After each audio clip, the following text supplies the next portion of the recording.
I tell you, we're lost. George sighed as he leant against a tall pine, his brownish grey shirt and pants blending with the pine's moss. No, we're not, Jeff snapped, obviously hurt at this remark. We're right here, 500 meters away from base camp. He pointed with a finger on a spot on the map. George pulled himself away from the tree and stepped towards Jeff. He wrenched the map away from Jeff and stared at it. An expression of puzzlement passed over his face. He looked at the top of the map in his hand. Jeff, where'd you get this map? Questioned George, thrusting the now folded map into the arms of Jeff. Jeff unfolded the map hastily and stared at the title. He swore and started to rip the map up. Stop that! George commanded loudly as he snatched the map. We could use this for starting a fire. Jeff walked alongside George as they began to gather firewood. When George picked up a bundle of sticks and felt something metallic under, he called Jeff over towards him and uncovered a trapdoor with a lock on it. He heard a crash from where Jeff was and turned around when he too fell into the hole that was now beneath him. Jeff awoke first and saw a man in old robes.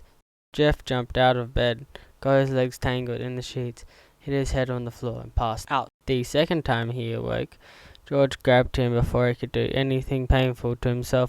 George explained to Jeff about what had happened and how the man's name was Greg, and he had been trapped down here under the forest for a very long time. George was about to continue with the story about how the giant spiders were spreading throughout the forest, taking over everything in their path, when Jeff interrupted with, "What giant spiders?" George sighed.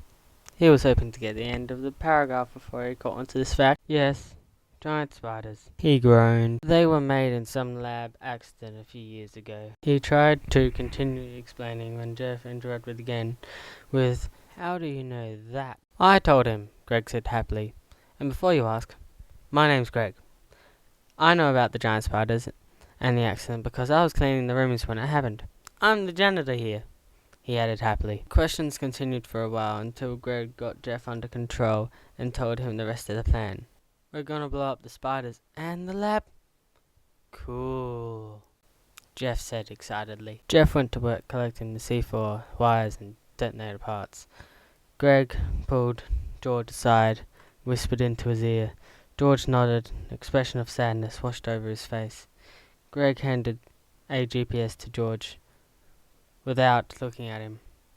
He grabbed the GPS and shoved it into his pocket. He sighed and went collecting stuff for the bomb they needed to build. Jeff and George climbed out of the hole, carrying the detonator.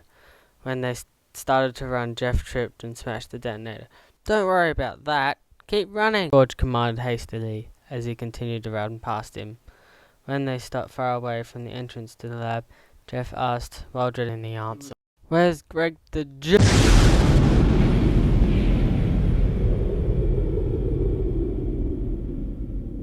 He was cut off by the explosion of the lab.